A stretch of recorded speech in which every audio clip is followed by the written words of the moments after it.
In a strange place, we find a group of people in front of a massive and terrifying dragon. These people are baffled by the dragon's presence there in the first place. Suddenly, the dragon breathes fire all over, burning down the entire forest they were in. It also starts destroying the area. Realizing they stand no chance against the dragon, the people quickly flee the scene. The scene shifts to another location, showing a farmer working in his field. He remarks that it looks like it's going to rain today, feeling happy because the eggplants he planted are in great condition in terms of size and color, thanks to using the right fertilizer this time. He's delighted that it's finally harvest time. He collects some of his crops into a cart and sees a system screen appear in front of him, notifying him that he has reached level 10. He's thrilled by this achievement. His friend, Testa, arrives, and we learn that the farmer's name is Al. Al tells Testa that he has upgraded all his farming skills to level 10. Testa replies that it's surely because of his help, especially since his fishing skills are also top-notch. They then head to the sea, where giant, savage fish attack them. But Al uses his weapon and slices them all in half, catching them with ease. After fishing, they return to the farmland, and Testa comments on Al's impressive farming strength. Al responds, attributing his success to the blessing of growth enhancement. Testa envies this skill. Al receives a notification that he can merge his farming skills. When he tries, a lot of things appear that he doesn't understand, but Testa notices on one of the screens that Al's attack power has increased significantly. However, Al brushes it off, saying it's no big deal as he already has the growth enhancement skill. He remembers that he needs to deliver his crops to the royal capital's market quickly. As he drives his cart, he's relieved that it doesn't look like it's going to rain today. Suddenly, when he focuses on the sky, he notices a massive dragon. We also see the people from earlier who were fleeing from the dragon, completely outmatched by it. Al thinks to himself that he needs to distract the dragon. Holding an ordinary carrot, he decides to throw it at the dragon to divert its attention. But when he does, he throws it with incredible force, instantly exploding the dragon into tiny pieces. The dragon is blown to bits, and the carrot returns to Al's hand, completely intact, despite the explosion. The people who were being chased by the dragon are shocked, not understanding how the dragon was defeated so easily or what caused it to be destroyed in that manner. Al, however, is unfazed despite having killed the dragon, merely thinking to himself that his attack power has probably increased again, but nothing more. He gets back in his cart and leaves the scene. As he departs, the people notice tracks from his cart. Al heads to the city gates, introducing himself to the guard and explaining that he's here to deliver vegetables to the city. He shows the guard his entry permit, and the guard allows him to enter, warmly welcoming him. At that moment, we see a woman screaming, while a man on horseback, who has kidnapped her, demands she be quiet as he tries to pass through the gate. The guards attempt to stop him, but he presses forward regardless. Al is forced to intervene, leaping onto the horse, grabbing the woman, and rescuing her. The kidnapper turns to Al, threatening to harm him if he doesn't let go of the woman. Al ignores him, dodging the kidnapper's sword strike with ease before throwing him to the ground and defeating him. The guards take the man away, and the woman thanks Al for saving her. But suddenly, Al runs off, remembering that he's late for his vegetable delivery. The woman tries to at least ask his name, but Al is too busy and rushes away. Al goes to the market, sells his produce, and returns to the gate to head back to his village. However, as he's leaving, the gate guards stop him, preventing him from exiting. Surprised, Al asks them if he needs an exit permit too. The woman from earlier reappears, explaining that she instructed the soldiers to stop him. She introduces herself as Fal, the princess of the city,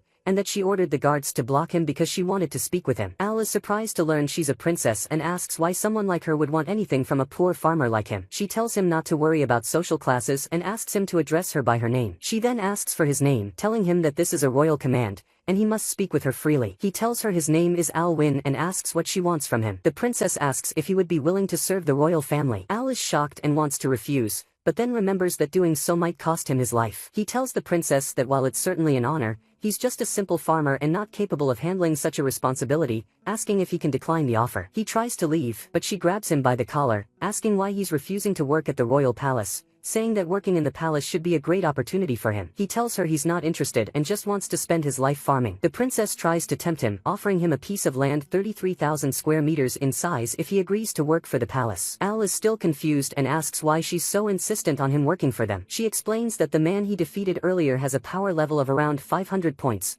and Al defeated him with ease. Al asks what the average ranking is, and the princess explains that an average person's strength is around 50 points, an adventurer's around 130, a knight's or commander's around 600, and a legendary hero's around 1000 points. She then asks if Al can show her his rank. Al considers it but remembers seeing his stats screen earlier, which listed his strength at 5,000 points. He thinks to himself that he absolutely cannot reveal this to her. Meanwhile, the people who were with the dragon arrive in the city, telling the princess that the dragon was defeated but not by them. They mention that the dragon was taken down by someone else using a powerful weapon, though they don't know that it was a carrot. They add that the person responsible seemed to have just left the city. The princess begins connecting the dots, thinking that Al, who just left, must be the powerful individual who did this. Just as she's about to confront him, she sees him speeding away in his cart. Despite this, she is determined not to give up on him and vows to track him down. But suddenly, a knight enters, informing her that she must return to the palace immediately. We then see Al in his cart, relieved that he managed to escape, telling himself that he doesn't want to work at the palace no matter what. Back at the palace,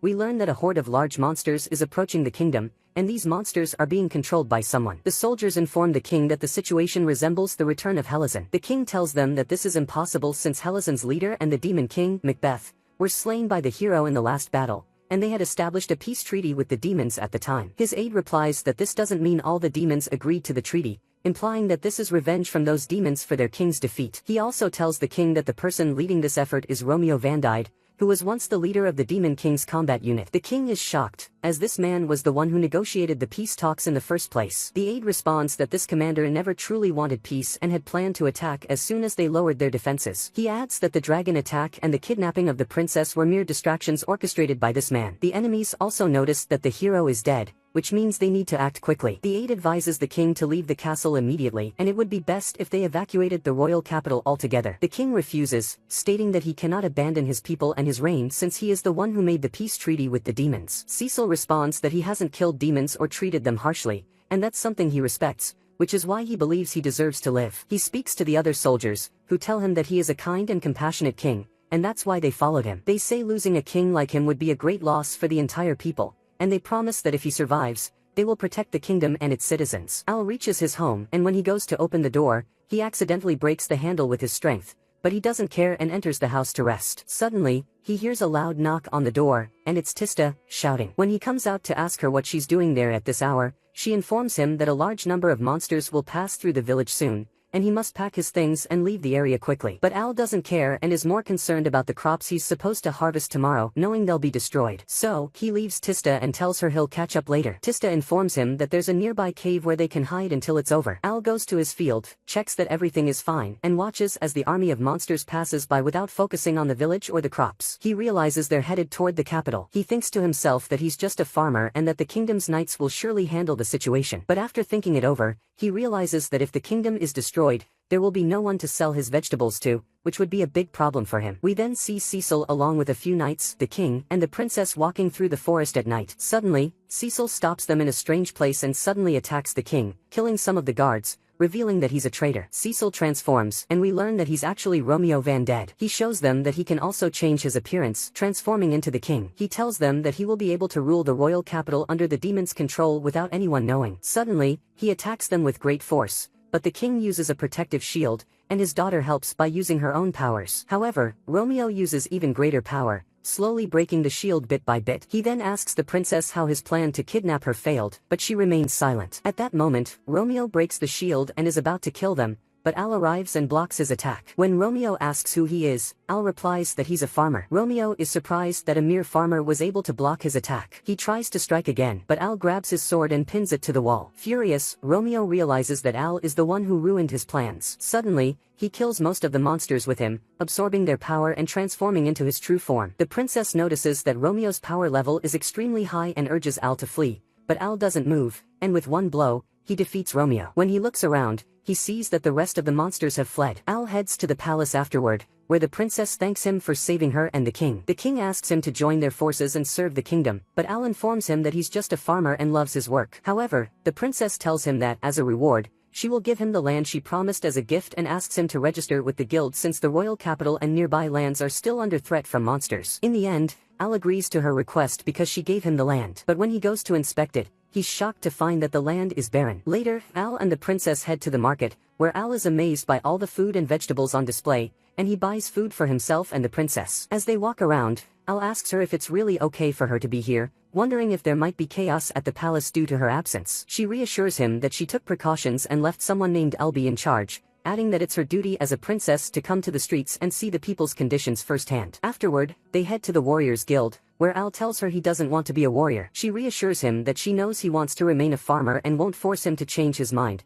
asking only that he keep her identity as the princess a secret while inside the guild. Al is surprised by this request, as he assumes people would immediately recognize her. But she explains that she's wearing an ornament in her hair that disguises her appearance so no one can recognize her. Once inside the guild master approaches them to greet and speak with them, already aware of Al because of what he's done. The guild master takes them to a girl named Helen, who works at the guild, and introduces Al as a new applicant. Helen welcomes him and asks him to introduce himself. But in the middle of their conversation, Al's stomach starts making strange noises, and Helen realizes that he's hungry. They go to eat to satisfy Al's hunger, and after the meal, Helen asks him why he wants to become a warrior. He explains that he has a debt to someone, and that's why he wants to become a warrior. Suddenly, the soldiers who were fighting with the dragon enter the guild, loudly announcing that Al was the one who defeated the dragon, and everyone in the room hears them. Seeing what's happening, Al tries to downplay it by insisting he's just a farmer, but the soldiers tell him that even if he is a farmer, he's still an incredible person. They introduce themselves, and Al tells them that he looks forward to working with them, and they agree to fight together next time. After they leave, Helen informs Al that he's currently at a low rank and won't be assigned difficult missions until he advances. She also explains that warriors are ranked from G to SS and reassures him that,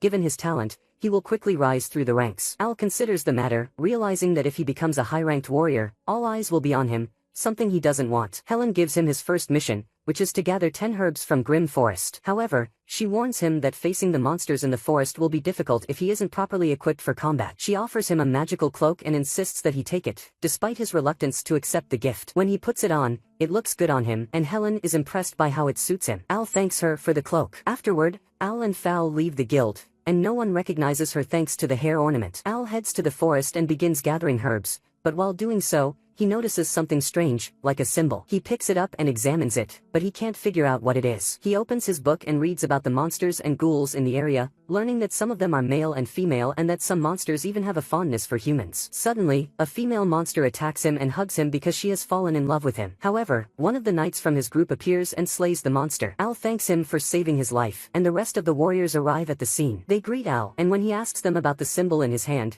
they take a closer look and inform him that it belongs to an unknown and rare monster, seldom found in Grim Forest. They explain that the symbol is very valuable and rare and that he could sell it for a high price if he wanted to. One of them interrupts the conversation, reminding them that nightfall is approaching and they need to leave. He asks Al if he's finished his mission, but Al says that he hasn't finished his mission yet and still needs to find one more herb. However, he doesn't get to finish his sentence before he feels an incredibly powerful aura surrounding them. They see a strange-looking dragon emerge from the ground and walk past them, completely ignoring their presence. Al realizes that this is the dragon associated with the emblem and tries to read its stats. But when he does, he's shocked to see that his stats window is malfunctioning due to the dragon's overwhelming power. Next, we see Helen asleep, but she wakes up in a panic after experiencing a terrifying nightmare. When she goes to work the next day, a colleague notices she doesn't look well and asks her if she's okay. Helen responds that she feels like she's lost her memory again, unable to recall anything from the last time she returned home. Her colleague convinces her that she should take some time off and see a doctor, suggesting she's been overworking herself lately. At that moment, Al walks in and approaches Helen,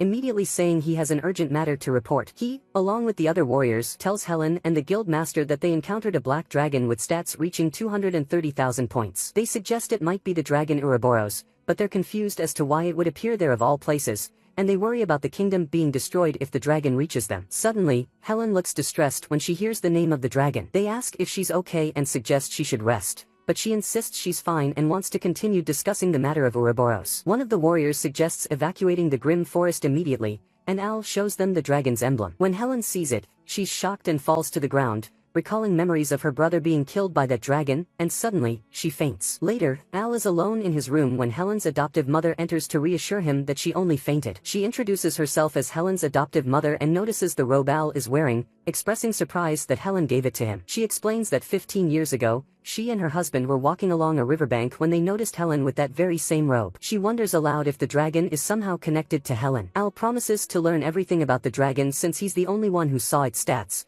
insisting it would be too dangerous to leave it unchecked. However, she scolds him, saying he's only at rank G, and insists that this matter should be left to the S-rank fighters. But Al reassures her that he'll be fine and that he must do what he can to help. She smiles, impressed by his determination, and gives him healing potions to aid him in his mission. Later, he receives a letter and is surprised to find it's from his mother, even though he hadn't told her he was going to the royal capital. He thanks the delivery man and learns his name is Rex, but Al is puzzled by how Rex knew his address. Al then goes to the library and searches for anything related to the dragon, but he can't find anything useful. He worries about the destruction the dragon could bring to the city and fears the worst. Thinking of Helen and her potential connection to the dragon, he decides to look for reports on the dragon incident from 15 years ago. He asks the librarian for the reports, but she tells him he can't access them due to kingdom laws, as only those in higher ranks are allowed to discuss the matter. Al tries to persuade her, but she refuses to budge. However, Fal appears, and when the librarian realizes he's associated with Fal, she immediately allows him access to the reports. Fal asks Al what he's searching for, and he explains that he's looking for reports about the destruction near the Sun's River 15 years ago. After some thought, Fal suggests the village of Onel might be relevant, and when they search through the books, they find one that explains everything. The book reveals that 15 years ago, the village of Onel was wiped off the map. A merchant who went there to sell goods was shocked to find the place in ruins. Investigators found the emblem of the dragon in the village, confirming that it was linked to Ouroboros. Rumors circulated that the dragon thrived on destruction and was said to be immortal. However, it was reported that the dragon fought its mortal enemy and died, which was recorded in history books. They're puzzled as to why the emblems still exist even though the dragon is supposed to be dead, but Fal suggests that it may have been resurrected, which would put them in grave danger. They realize that the matter was kept secret to prevent panic in the region, and even Fal was unaware of the situation. Al decides to investigate further the next day, and Fal insists on joining him. When they arrive at the village of Onel, they see all the destroyed houses. Al searches for clues but suddenly hears someone calling out to him. He follows the voice until he reaches a grave. Standing at the grave is a young boy in ghostly form wearing the same robe as Al, and we learn that this is Helen's brother, who was killed by the dragon. However, Al doesn't yet realize that he's her brother. They talk, and Fal is confused, as she can't see the ghost and wonders why Al seems to be talking to himself. The ghost introduces himself as Ray and explains that he's been waiting here for someone to hear him for a long time. Ray notices the robe Al is wearing and asks where he got it. Al tells him that Helen gave it to him, and Ray reveals that the robe is a magically enchanted defensive garment that their father gave to him when he was young. Upon hearing this, Al puts the robe on Fal to protect her, which embarrasses her as he's standing so close. But suddenly, she's able to see Ray, though she can only see his legs. Ray continues explaining that Helen is his sister and the only survivor of the destruction that occurred in the village 15 years ago. Al asks if she remembers anything from that time, and Ray explains that she was supposed to remember everything, but her mind protected her by making her forget due to the horrific scenes she witnessed. Ray then warns that his sister is in danger and pleads with Al to save her. We flash back to Helen's past, where she is calling out to her brother, who is practicing sword fighting. He trips over a rock and falls. When Helen sees him fall, she rushes over to check on him, telling him he shouldn't try to play the hero so much because he'll end up hurting himself. But Ray remains firm in his belief that he should be a hero, stating that the wounds or injuries a hero receives are like a badge of honor for him. Suddenly, they both hear the sound of destruction coming from the village and see a strange aura nearby, so they decide to head toward their village to check on what happened. However, when they arrive, they are shocked to find everything destroyed, even their house is in ruins. As they look around, they see the dragon, so they run to hide somewhere else to avoid being noticed. Then we see an old woman with two young boys, and the dragon stands in front of them. The young boy isn't afraid of the dragon, throwing a rock at it and telling it to leave. We then hear the dragon speak, saying that he hates hope because it's like poison to him, and that's why he has to eliminate the source of hope. Suddenly, he gathers his energy and grabs the people. At this moment, Helen is running away with Ray, but she almost makes a noise that could give away their location. Ray quickly silences her, telling her that they are in a dangerous situation and need to escape quickly. They are both disheartened because they feel helpless and unable to do anything to save the villagers. They continue running, but they don't know where they are going. Suddenly, Helen stops, feeling something strange, and indeed, the dragon appears before them, telling them they can't escape from him. The children try to run again, with the dragon flying above them. But suddenly, Helen collapses from exhaustion, telling Ray to run without her. The dragon reaches them and is about to devour Helen, but Ray tries to do something to save his sister, throwing a knife at the dragon's eye, managing to hit it. However, the knife has no effect on the dragon, and he even heals himself again. The dragon mocks Ray for thinking he could hurt him with something like that, deciding to devour him first. Indeed, he approaches Ray, and Ray seizes this opportunity to tell his sister to escape. But Helen stands frozen in fear, unable to move or do anything. She's in shock when she sees the dragon bite her brother, inflicting a severe wound on him. When Helen sees this, she runs over to check on him, terrified. The dragon is pleased with the scene of misery, telling Helen not to worry because he won't kill her just yet. He will return in 15 years to kill her and finish off the rest of the city. But Ray, who hasn't died yet, hears this conversation and says he won't allow it. Even if he dies, he won't let the dragon harm his sister, and he will protect her. The dragon agrees to this challenge, telling Ray that he will keep his soul trapped in the earth to witness the terrifying fate that awaits his sister. After the dragon leaves, Ray dies in his sister's arms. We return to the present, after Ray's spirit has recounted to Al and Fal what happened, and they are both shocked by what they heard. Ray informs them that the dragon destroys any village he enters and kills everyone in it, leaving only one person alive. He waits for a long time to feed on that person's soul before eventually killing them. When he died, the consciousness of the dragon Ouroboros flowed into him, and he learned that the dragon feeds on fear and consumes the negative energy of his prey, increasing his power. Ray tells Al that the dragon is now targeting his sister and the people around her, and he asks him to stop the dragon by any means necessary. Al hesitates, telling Ray that with the dragon's power, he stands no chance against Ouroboros. But Ray informs him that the dragon feeds on negative energy to survive and that the situation isn't just about fighting. Al understands that he must attack the dragon with the opposite power, and that's when he can weaken it. Ray asks him to relay this message to his sister. Suddenly, we see Al carrying Fal on his back, running through the road. When she asks why he's in such a hurry, he tells her that today marks the 15th anniversary of the village's destruction by the dragon, and they need to get to the city quickly. This is the fastest way to carry her. They arrive at the city gates, and Fal tells Al that he really has the strength of a beast, but he still needs to learn how to treat a woman. They agree that she will go to the castle to inform the guards and prepare them, while he will head to Helen and make sure she's safe. We then cut to Helen's adoptive mother knocking on her door, but when she opens it, she's shocked to find that Helen is not in the house. At this point, we see Helen walking through the forest with a sword in her hand, and black fog appears in front of her, revealing the dragon. When she sees the dragon, she remembers all the memories she had forgotten and blames herself for forgetting her brother and everything that happened, believing she was responsible for her brother's death. When the dragon sees her, he begins to discourage her, telling her that she is the reason for her brother's death. He tells her that when he bit him, he felt immense pain. He says that if she hadn't been there, her brother would be alive with her today. Helen listens to everything he says and tells him to take her soul and leave the others alone, but he informs her that he will kill her and everyone in the castle in the most horrible ways possible. Meanwhile, we cut to Fal as she prepares the soldiers in the castle, giving them instructions. People are evacuating the city. At the same time, Helen is hesitating whether to kill herself, and the dragon is about to kill her. But finally, Al arrives and stops Helen from killing herself. The dragon, furious, throws him away from the scene. Al is fine because of the cloak he's wearing,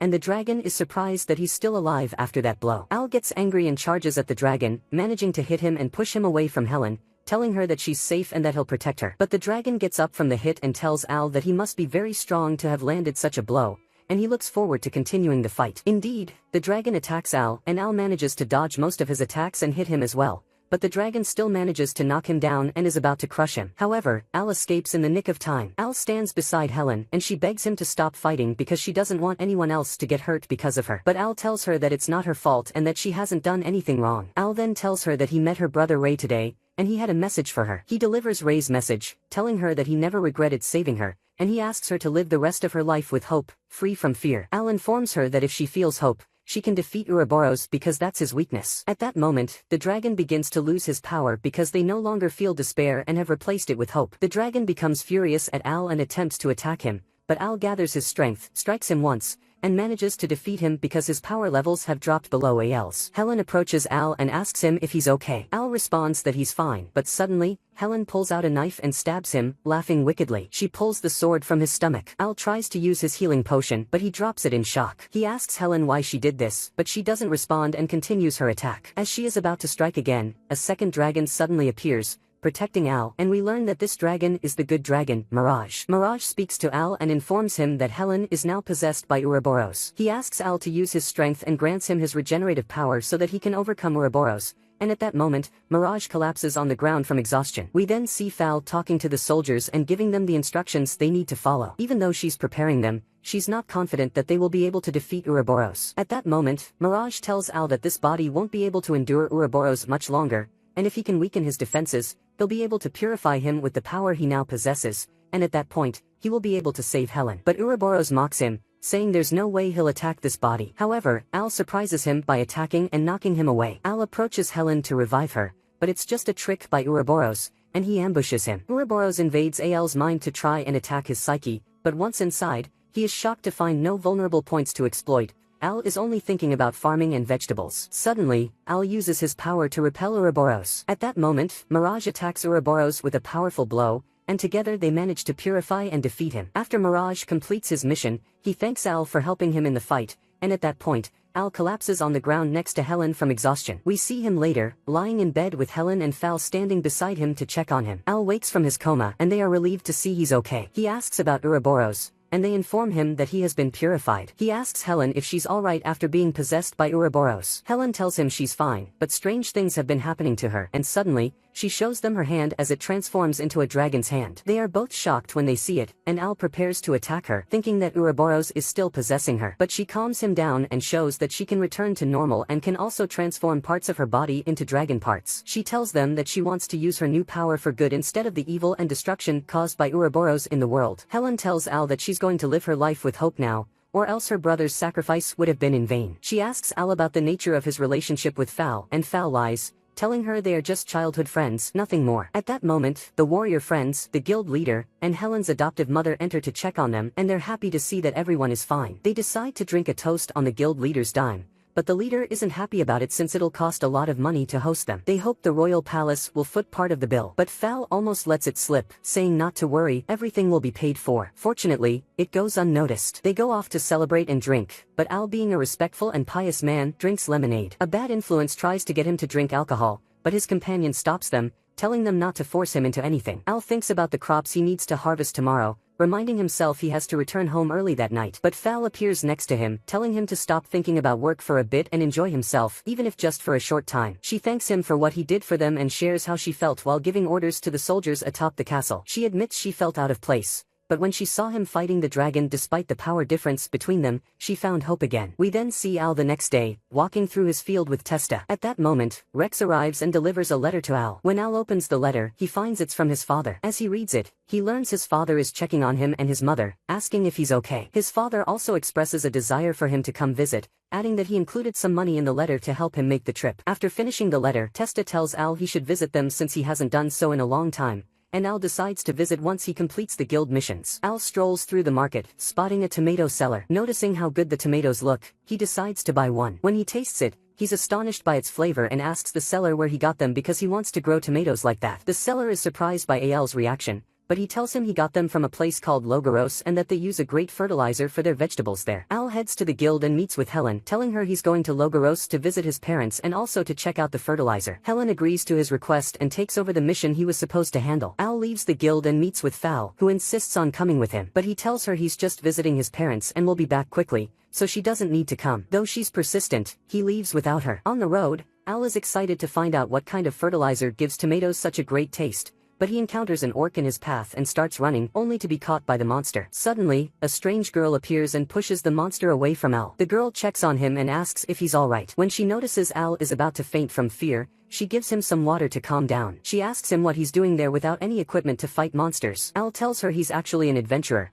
but he starts thinking this is the second time he's appeared weak when fighting a monster. She realizes he's around the same age as her, and they agree to drop formalities. She introduces herself as Rory, and Al introduces himself in return, and they get to know each other. Al tells her he's heading to Logaros, and she surprises him by saying she's going to the same place, suggesting they travel together. She also offers to protect him if any monsters attack along the way. Al feels a bit awkward and asks her if she's sure, mentioning that they won't reach Logaros in a single day, meaning they'll have to sleep in the forest together. But she assures him that if he tries anything while she's asleep, she'll separate his head from his body. She's just joking with him, though, and tells him not to worry since he doesn't seem like that type of guy. Plus, she's not as sweet as he might think. They continue their journey through the forest, and Al feels like they're about to encounter a monster. They prepare for battle, but it turns out to be Rex, the mail carrier, who tells Al he has a letter for him. Al is terrified by how quickly Rex found them, and Rory asks if he's a bad guy so they can kill him. But Al assures her that Rex is just a mailman and calms her down, saying he won't do them any harm. Al takes the letter, realizing it's from his mother. Rory asks if he has any urgent matters,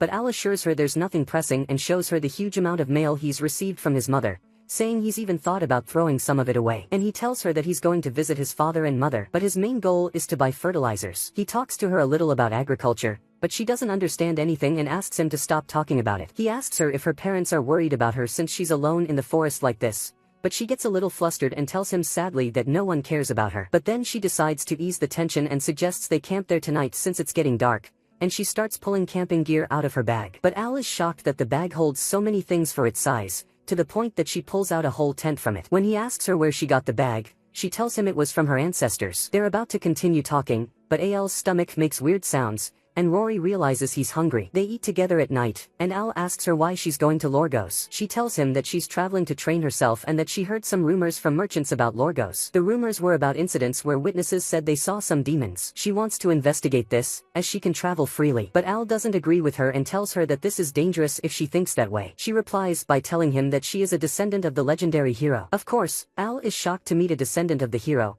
but he still tells her that just because she's from the hero's lineage doesn't mean she's safe, and that no matter what, she's still a girl who could be in danger. When Rory hears this, she freezes in place, and Al thinks something has happened to her. He tries to snap her out of it, and eventually succeeds. Rory apologizes and tells him it's the first time someone's been this concerned about her, and she was surprised by his worry. She then tells him they should go to sleep now, and Al listens to her and sleeps in the open. She's surprised and tells him it's better to sleep in the tent, but he doesn't want to sleep next to her. But she allows it and tells him she doesn't mind since he could get hurt sleeping outside. She mentions that there are monsters in the forest, which makes Al rush into the tent, terrified, apologizing for intruding. When they get into the tent, Rory prepares 2 beds and says she did that because she always wanted to talk to someone until she falls asleep. Al tells her he'll fulfill her wish and turns off the light. He starts talking to her but notices she isn't responding. When he looks at her, he sees that she's already asleep. Al tries to sleep too, but Rory moves a lot in her sleep, hitting him without realizing it. They wake up the next day and reach Lorgos. Rory notices that Al is bandaged from the beating he took from her in the night, but he refuses to tell her. As they walk through the village for a bit, they decide to part ways and go on their own. But before she leaves, Rory tells Al that the journey with him was a lot of fun. She's a bit shy about saying something, but Al understands and asks if she wants to be his armed companion on the return journey. He tells her he'll be staying for a few days, but they can meet up and travel back together. Rory is overjoyed and gives him the location of the inn where she's staying before leaving. Al also decides to head to his father and mother's house first before doing anything else. Meanwhile, Rory starts asking people about the demons, but no one knows anything. She begins to think she might have just heard rumors,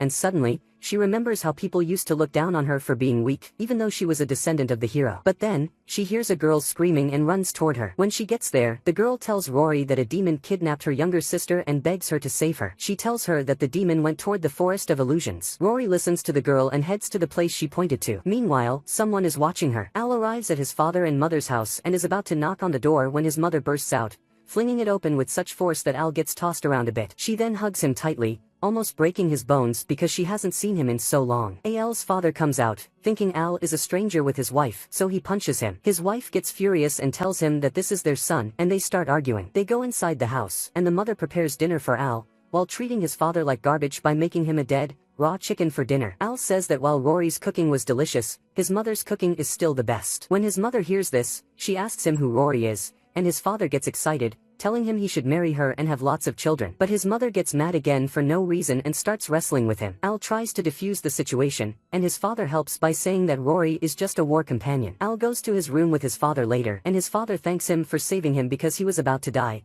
and it's clear he took a beating worse than ever before. They talk about the fertilizer issue, and his father tells him there are many farmers who can help. Al pulls out a map, and his father shows him where the farmers are, but he notices a mark on the map and asks Al about it. Al tells him that's the inn where his companion is staying, but his father tells him that he's never seen any inns there. Al asks him about the incidents related to demons, but his father tells him he hasn't heard anything and advises him to rest well, as he's going to see the farmers tomorrow. Al goes to bed, but his father tells him that's his bed. Al replies that his mother is sleeping in his bed, so he can't sleep there. His father tries to stop him, but Al falls asleep without listening. The next day, Al gets what he needs and decides to head to Rory's inn. Suddenly, he sees people gathered around and hears someone say they saw the demon. The man turns out to be the same person who was spying on Rory, and he's fighting a girl with light blue hair. Al asks him about the place, and he learns it's in the southern Forest of Illusions, so he runs to the forest. But as he leaves, the man laughs at him, and all the people around him suddenly disappear. Al goes to the forest and kills a monster that was attacking the same girl Rory had encountered. The girls are happy he saved her and approach to thank him, but suddenly, she turns into a monster and attacks him. But Rory shows up just in time and saves Al, explaining that all the monsters in this forest are like that. Then the same man appears again, and it turns out he's the merchant who told Rory about the demons in the forest. He tells her that there are no demons here, and no one in the village has seen a demon. He says she's failed as a hero and failed as the descendant of one. He introduces himself, and his name is Loki Diva, revealing his demonic eye to them. Rory tells him that he has no connection to anyone except her and asks why he involved Al. He responds by saying that they were actually luring him in from the beginning because he had defeated the first commander of the Demon King's army, Romeo,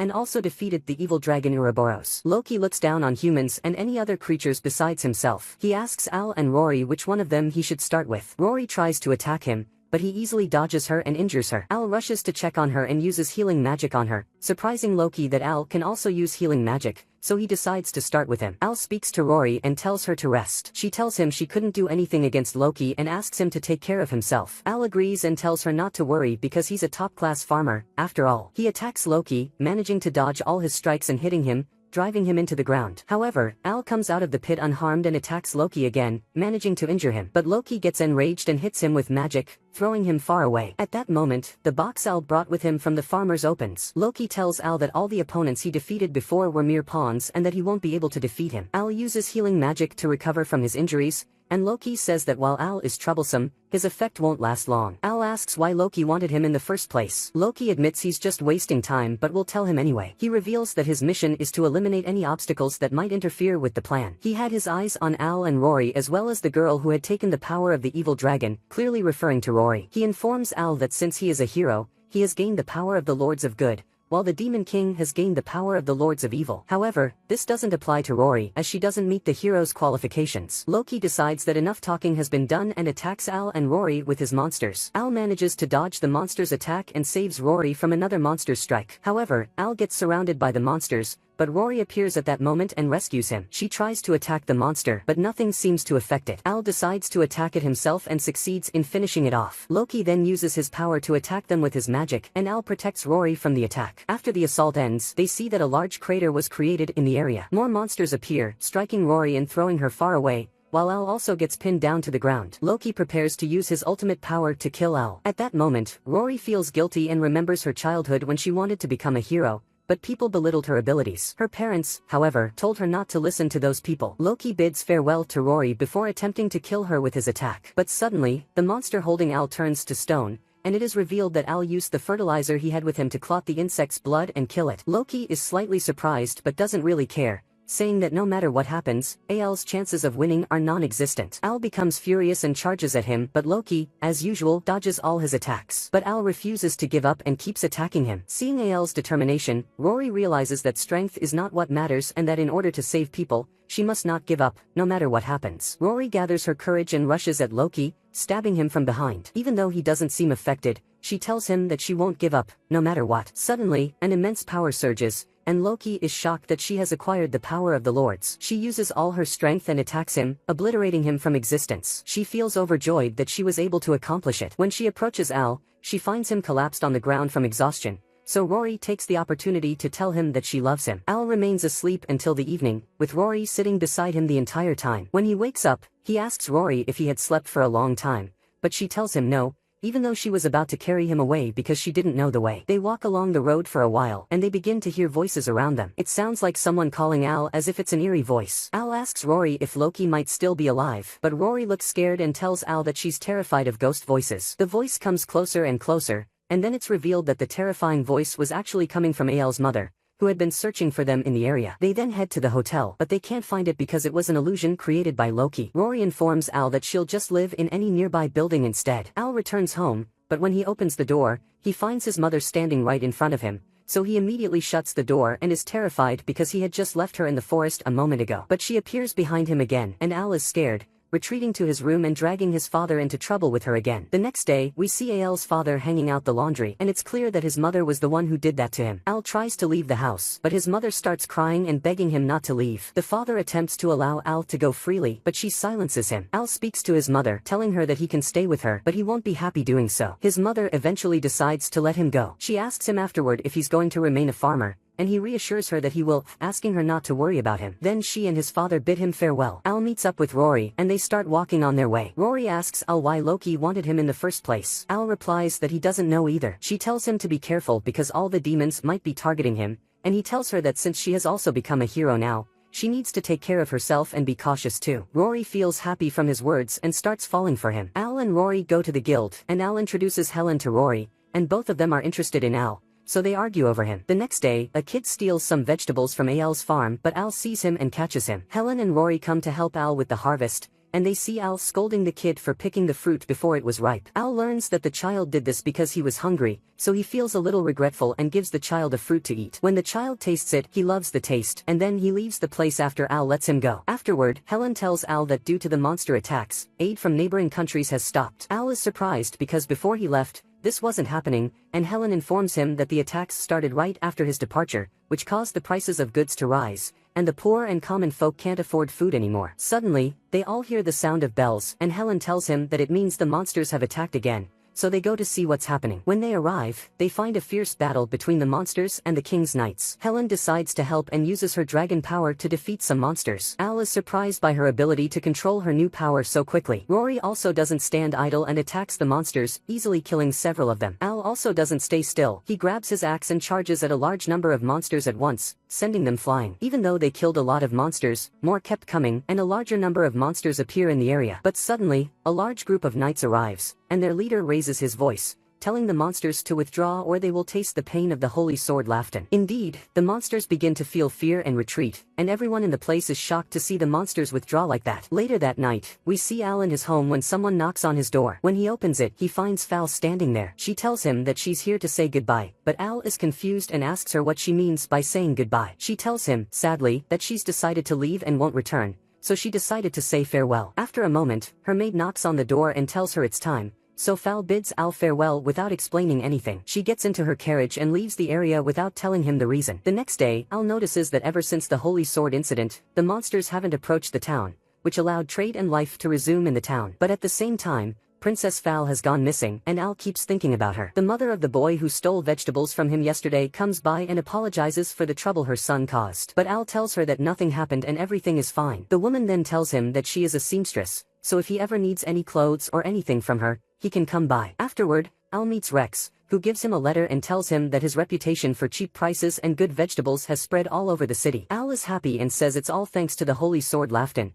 because it kept the monsters away and stabilized the prices again. He also praises the knights, calling them kind, for volunteering to protect a town that isn't theirs. But Rex doesn't seem convinced and feels a bit upset, though he doesn't say anything to Al. Rex then gives him the latest edition of the city's newspaper and informs him that it says Princess Val will marry the Prince of the Kingdom of Antisburg, who saved the city from the monsters using the Holy Sword Lafton. So Al understands that this is why Val is getting married to him. We then see Helen and Rory eating together, and Helen shows Rory the newspaper. Rory thinks for a moment and says it's strange that the monsters understood the prince's words and retreated from the battlefield. Al arrives at the place and finds out that they've learned about the princess's situation. He wants to show them a letter his mother sent him about this, but instead, he shows them a different letter, in which his mother is telling him how much she loves him and can't live without him. Al feels embarrassed because he showed them the wrong letter, so he gives them the correct one, which contains the important information. In this letter, his mother says that she heard about the monsters appearing in his town and delaying the distribution of goods, so she looked into the matter. She continues by saying that while investigating, she found that the Holy Sword is just an ordinary sword, with nothing special about it,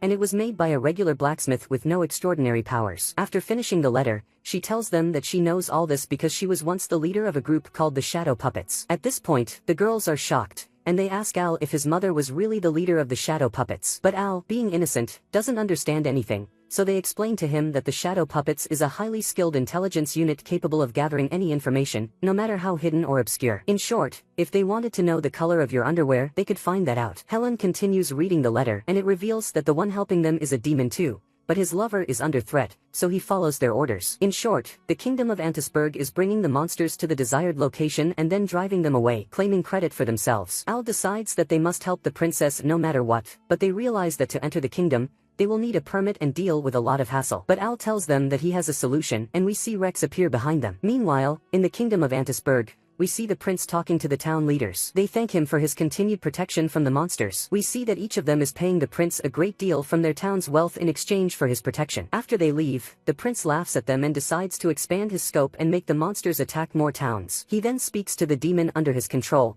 whose name is Gazel, and orders him to do so. But Gazel refuses to obey and doesn't want his companions to attack humans anymore. He doesn't want the monsters to attack humans without reason, as the monsters don't emerge unscathed after these battles. But the prince hits him, knocking him to the ground, and tells him to obey in silence, threatening him with his lover. So, Gazel is forced to comply. Suddenly, Val enters and scolds him for what he's doing, telling him he can't treat the palace servants this way. But he responds by saying that as a ruler, he must be strict sometimes, and it's something like necessary education for him. One of the soldiers then enters and tells the prince there is an urgent matter to attend to, informing him that the wedding carriage is delayed. The prince gets angry because important people from all over the land are going to witness the wedding. The knight tells him that if it's a horse-drawn carriage, they can find any replacement quickly. The prince then says that as long as there's no issue with quality, they'll manage, and he orders them to handle the matter immediately. The prince then asks her why she hasn't been cheerful since she arrived, and he asks if it's because she doesn't like the country or something. He tells her that while things may be different here compared to her own country, she'll eventually get used to it and be happy. He tells her that he is eagerly awaiting the party tomorrow, but Fal appears visibly displeased. Later, we see Al at the tailor shop run by the thief's mother, and indeed, the quality of the clothes is excellent and impresses Al greatly. At this moment, Rex receives a message stating that everything is ready for their entry into the city. Al enters and informs them that the clothes are ready. They also inform him that everything on their side is ready and agree to move immediately. Rex tells them to ride the carriage and head to Antisburg,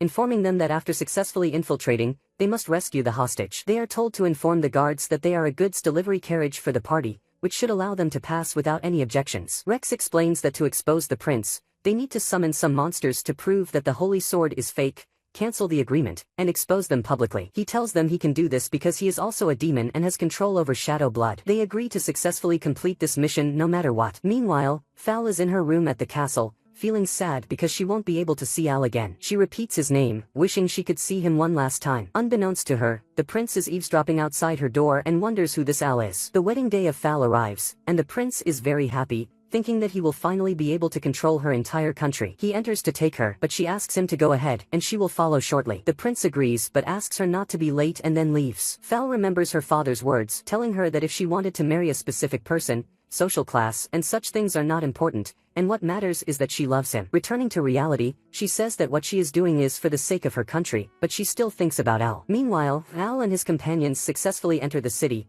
disguised as simple farmers wearing clothes taken from the father of the child he had previously stolen from. However, Helen and Rory are not comfortable with the disguise and tell Al that this won't work and they will be easily discovered by the knights. Al convinces them that the disguise is good and no one will recognize them. As they walk, they encounter a knight who asks them what they are doing there. Al replies, saying they are delivering fresh vegetables to the castle. The knight, however, is suspicious and realizes they are not there to deliver vegetables and starts chasing them with the rest of the knights. While running from the soldiers, Helen tells Al that they must enter the castle no matter what, and she uses the power of the black dragon, grabbing Al and throwing him into the castle. Al lands in the place where the demon lover is held and asks if he is okay from the throw. Al assures her that he is fine and that he is from her lover Ghazal, there to rescue her from her captivity. Suddenly, knights enter the room, and upon seeing them, Al pulls out the most powerful weapon in the world, a radish, and quickly manages to defeat them by stuffing the radish and other vegetables into their mouths. Al tells the demon lover that they must escape now, but when they try to leave, Al discovers she is chained to a heavy iron ball,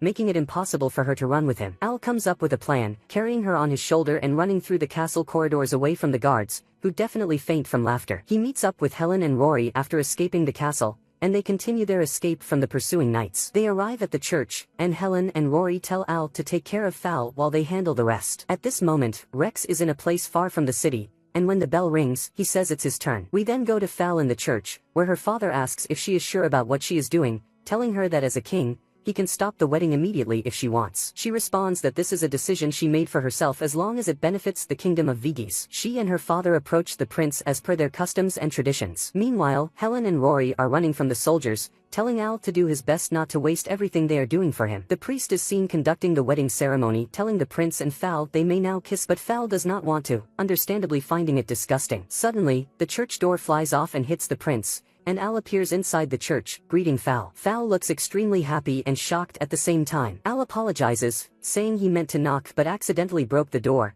and at this moment, the prince realizes this is the Al Fal had been talking about. He tells the people in the church that this person is evil and has come to kidnap the princess, ordering the guards to arrest him immediately. Al counters, saying the prince is the real villain, and talks about the holy sword being fake. The prince tries to deflect by calling Al a liar, suggesting he could have come up with a better lie. Fal's father intervenes, speaking to Al, affirming the sword's authenticity as it drove away the monsters. The prince mocks Al, asking him for proof if he can provide any. Suddenly, a soldier enters the church, informing the prince that monsters are now everywhere in the country. We learn that Rex managed to summon a vast number of monsters. The people ask the prince to use the holy sword to drive the monsters away quickly. The prince gets nervous and calls for Ghazal to bring the sword. However, he finds Ghazal embracing his lover, ignoring him, confused as to why she is there. Rex appears and tells the prince that since Ghazal is busy, he brought the sword to him to save them. The prince, unsure what to do, is pressured by the people around him to take the sword and save them, but he does nothing as the sword is fake. Al takes the sword, throws it at one of the monsters entering the church,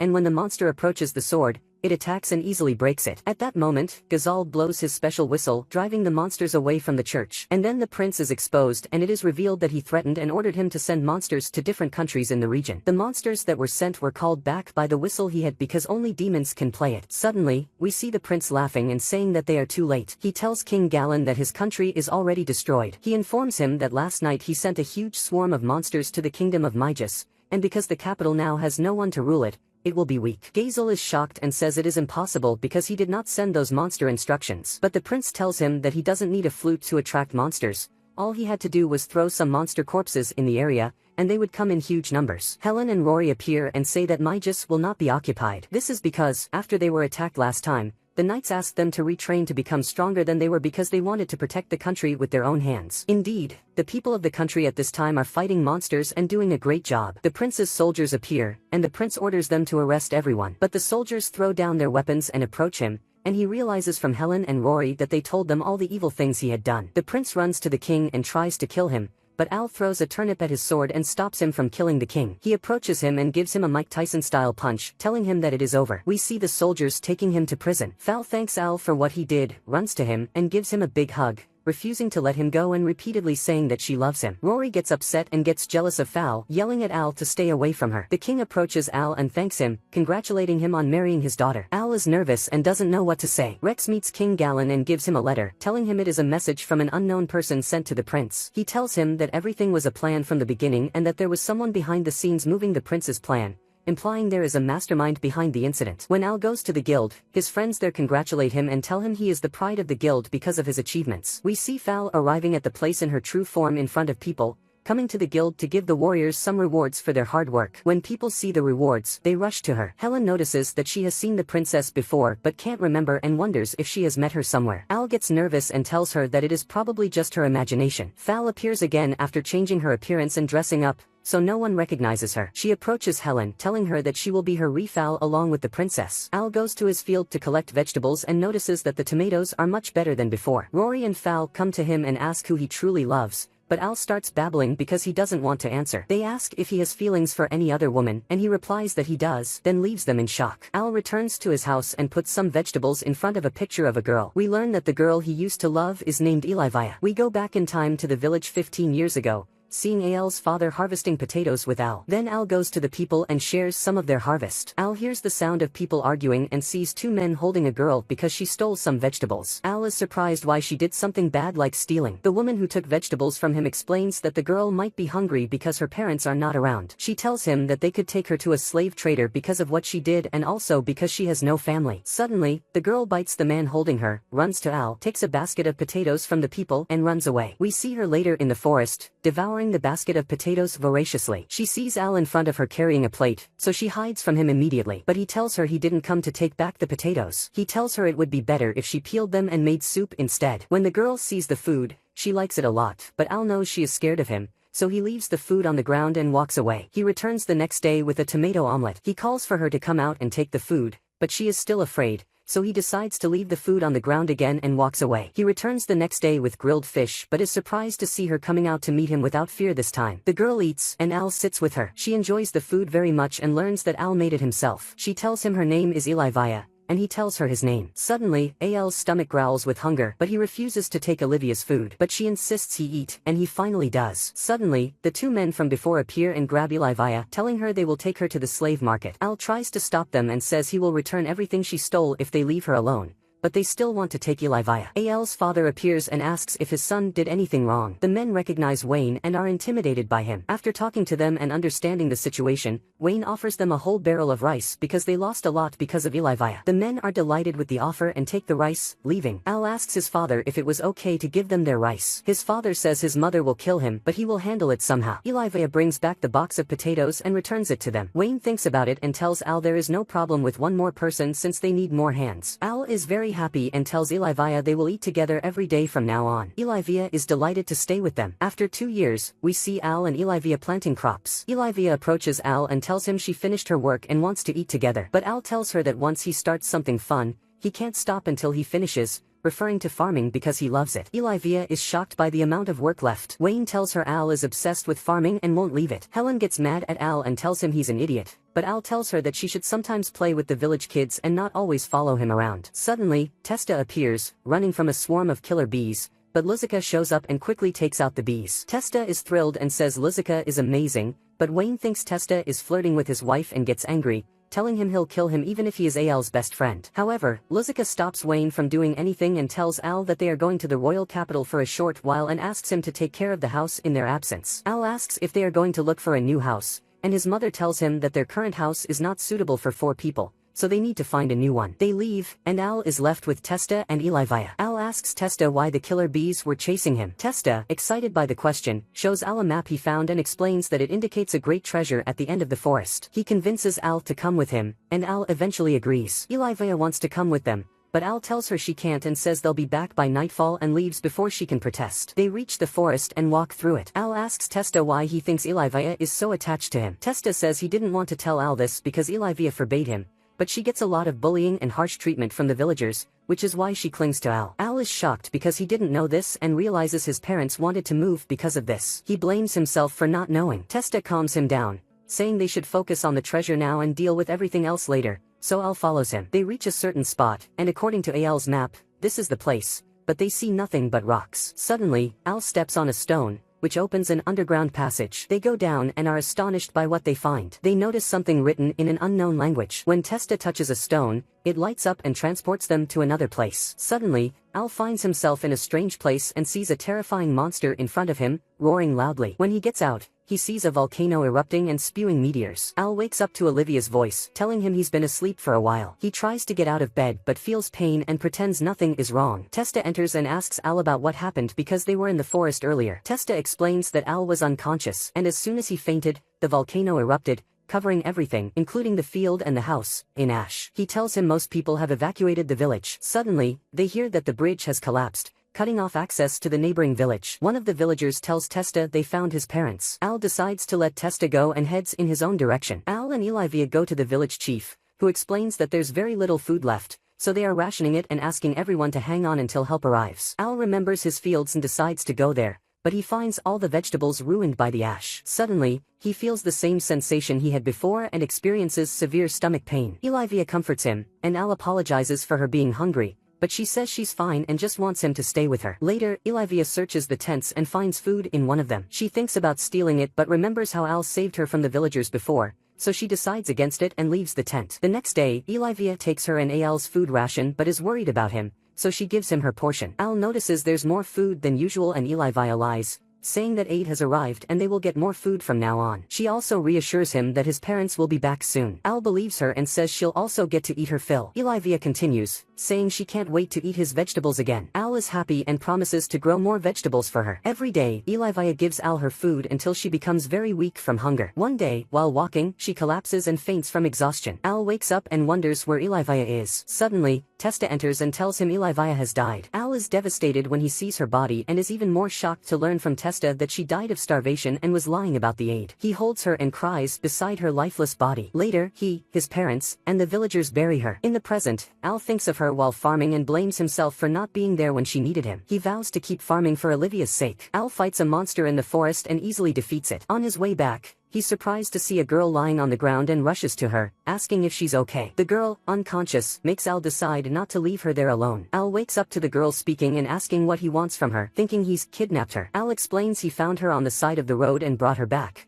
but she thinks he took advantage of her unconscious state. He assures her she's mistaken and that anyone would have done the same out of concern. The girl tells him she was on her way to submit a quest request at the Adventurers Guild and prepares to leave. Al offers to accompany her since he's heading to the guild anyway and asks her name. She introduces herself as Linnea. Rory stops by Al's house but leaves angrily when she sees Linnea, misunderstanding the situation. Al and Linnea arrive at the guild and meet Helen, where Al explains the situation with Rory. So Helen understands that it was just a misunderstanding and tells him that she will talk to Rory. Al tells her that Linnea wants to submit a mission request to the guild. They talk together, and Linnea informs her that there is a certain problem in her hometown that she cannot explain. However, Helen tells her that this could be an issue because she doesn't know if anyone will accept this mission. Linnea asks Al if he is a strong adventurer. He replies that he is almost one, and suggests that he will take on the mission if she doesn't mind. Al explains to Helen that Linnea was desperate along the way and was lying on the pavement, so there must really be something wrong in her town, and she is not lying to them. He asks Helen to let him take on this mission. Helen agrees and asks her about the name of her town. She learns that it is the city of Gal. Al is shocked when he hears the name of the city and realizes that it is the city of Gal,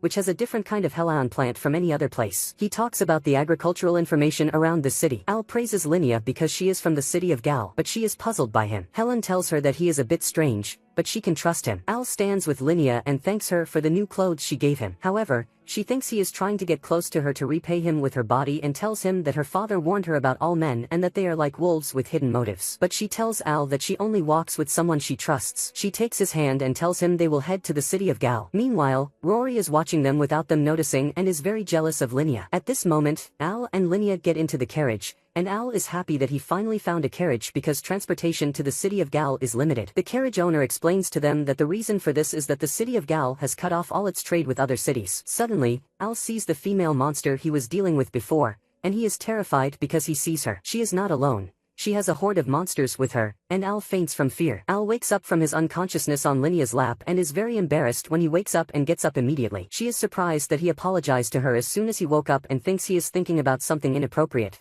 but he tells her that he didn't think about anything. He notices that she put his necklace on her neck and tells him that this necklace calms the nerves and reduces his tension a bit. They reach their destination, and Linnea gets off the carriage. Al talks to the carriage owner and learns that she is very kind. The owner tells him that when he fainted, she put his head on her lap and patted his head. Afterward, Al reaches the city's gates and is asked by the guards who he is. But when they learn that he is Linnea's companion, they let him in. Al enters the city and looks at the weapons of the guards, noticing that they are holding brooms instead of weapons. Al enters the market and sees someone selling food, so he buys from him immediately and asks him while preparing the food about the situation in the town and if anything strange is happening. But the man tells him that he doesn't know anything and doesn't understand what the king is thinking. However, the vendor gives Al the food burnt, and Al notices that something is wrong with everyone in the city, so much so that some people mistake him for a shipment and take him with them. Al barely escapes from them, and Linnea informs him that all the city's residents have been acting this way for a while and suggests that they go to her house and rest a bit. She tells him that her family works in selling necklaces and that because of the necklace they are wearing, they are still fine and nothing has happened to them so far. Al asks her about her parents, but she also doesn't know anything about them. Al decides to investigate this matter for her, and Linnea wants to tell him something but changes her mind and tells him that she will rely on him for the investigation. Al goes out into the city with Linnea and meets Rommel, the city's chief,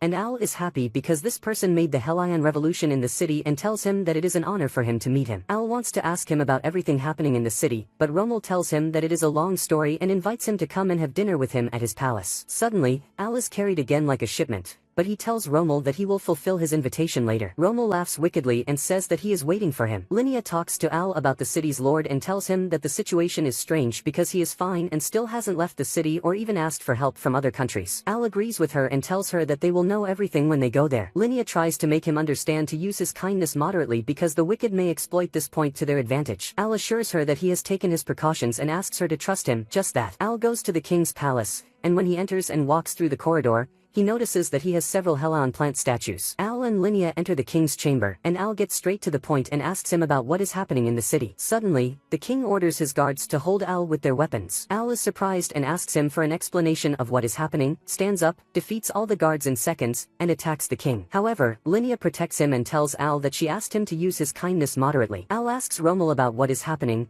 and Rommel tells him that he will know everything before turning him into his slave. Rommel turns into a demon and tells Al that he is a noble-ranked demon named Fritra and that he controls humans by possessing them, like this city king. However, he can only control one person at a time, so he only controls the king. Therefore, he used a clever method and put his power into the city's statue, which is why he was able to infect all the city's residents. Fritra informs him that his next step was to target the royal capital, but he heard that a human defeated Ouroboros and Romeo, so he decided to put his crystal into that person's body and control the humans. Al learns from Linnea that she did this because this demon held her parents hostage. Al understands the situation and tells the demon to do what he wants, and at that moment, the demon starts to bring the crystal closer to Al. Linnea tries to correct her mistake and tells Al to run away, but the demon tells her that it is too late for something like that. At that moment, Al grabs a pebble, throws it on the ground, and breaks it. We then see that the king's statue is broken and all the soldiers have lost consciousness because of that. Al tells the demon that he didn't destroy the statue, but his companions did. The demon is surprised because Linnea was monitoring him all the time. However, Al tells him that she only monitored him at one time,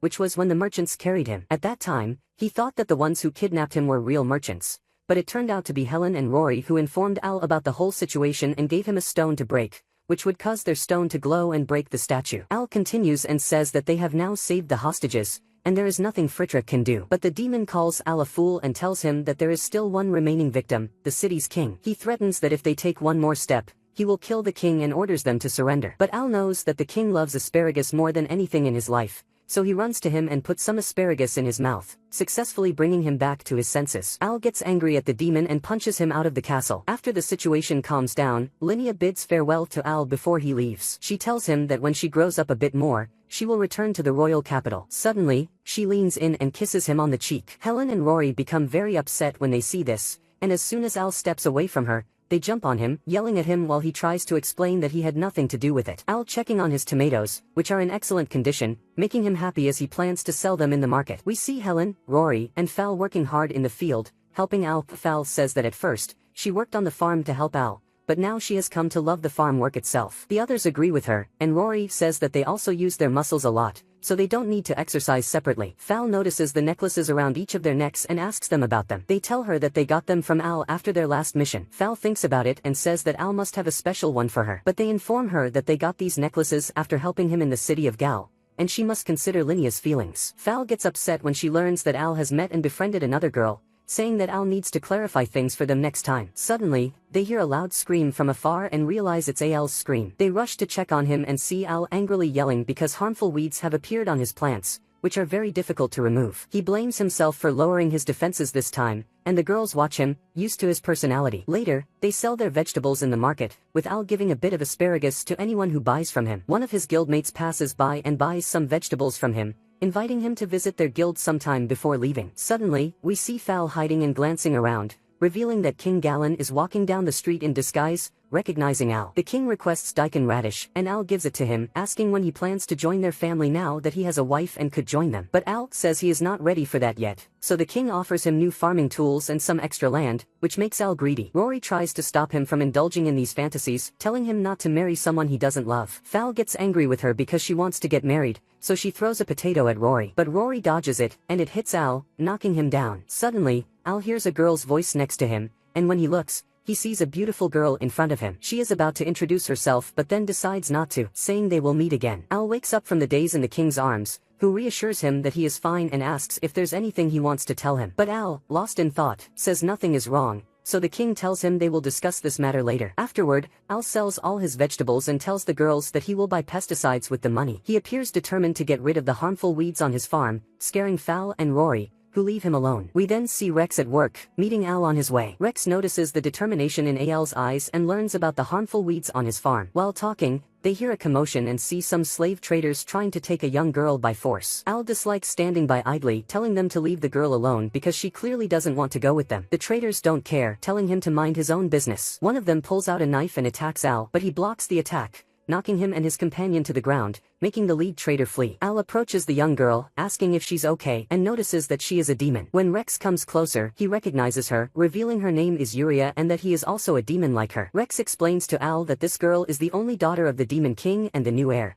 but Al wonders what she's doing in a place like this. Rex reassures Yuria, telling her that Al doesn't hate demons and even likes them. Yuria feels reassured and tells Al that she wants to save all the demons. Al is a bit puzzled and asks her for more details. Yuria explains that she was playing in her room when a demon named Galambai, who usually takes care of her, told her that even if she was alone, she was not safe there. He then used his magic to transport her to this place against her will. They understand her story, but Rex reminds her that the land of demons is on the other side of the ocean, and even with the fastest boat in the kingdom, it would take 3 days to reach. But Al gets an idea and asks Rex to take care of his crops until he returns from the land of demons. Rex asks about his plan. We then see Al literally running on water, carrying Yuria under his arm like a watermelon, as he races toward the land of demons. They arrive in the land of demons, and Yuria thanks Al for his help. When Al hears Yuria, he remembers his friend Olivia and feels happy. Suddenly, they encounter Galambai, who doesn't look like he's in a good mood. He starts attacking with his magic, and Al dodges the attacks, protecting Yuria from his spells. He tries to attack back but fails until he finally tricks Galombai and hits him on the head,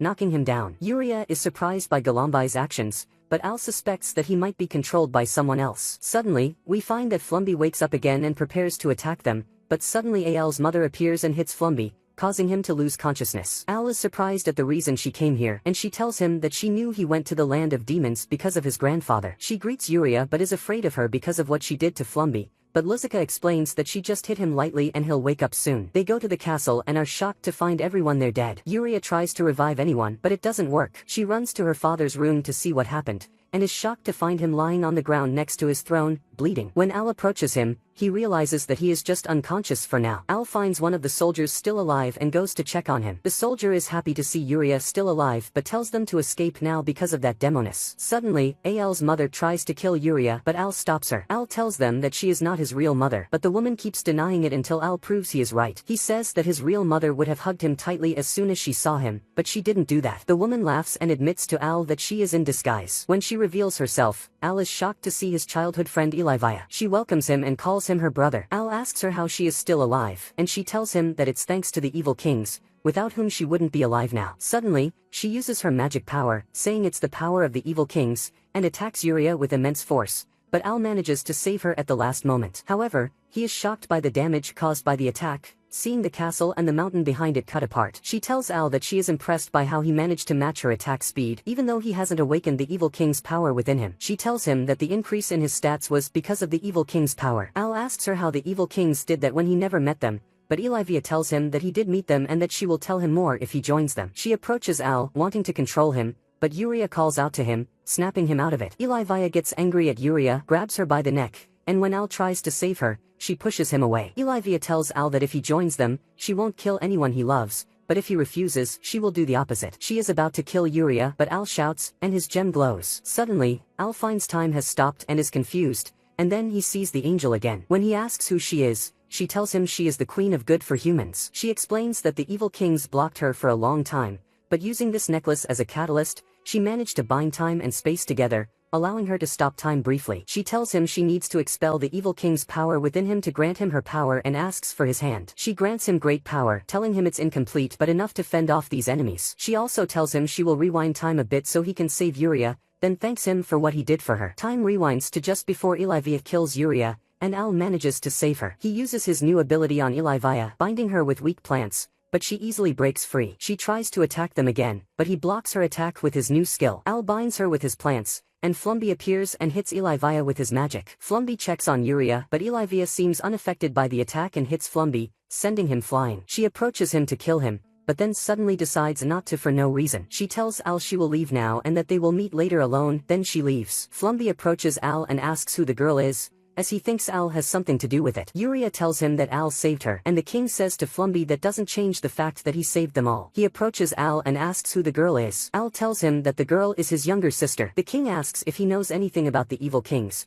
but the demon king says he doesn't know much, only that they were involved with his ancestors long ago, but the books about it were completely erased. He tells Al that he will tell him anything he learns later. Yuria asks Al if he is leaving, and Al tells her he has to and promises they will meet again. Yuria is very happy and hugs Al in joy, but Flumby gets angry because he is very jealous and shouts at Al even though he didn't do anything. Al thinks about Elivia at that moment, wondering who she really is. Later, Fal leaves the castle, giving her ruling duties to her assistant Albi, who seems to be planning something bad. At that moment, Al walks through the forest, thinking about what Elivia said about him meeting the evil kings before. Al recalls the time he went to the treasure place with his friend Testa, thinking that what he encountered there might have been the evil kings, and decides to meet Testa to ask him. Al meets Testa and tells him everything that happened from the beginning, asking what happened the last time they went on that adventure because his memory was fuzzy, and he lost consciousness. He also asks if he knows anything about the evil kings. Al quickly changes the subject, asking about the quality of the tomato crop this time. Testa tells him the tomatoes seem better than before. When they taste them, they find them very good,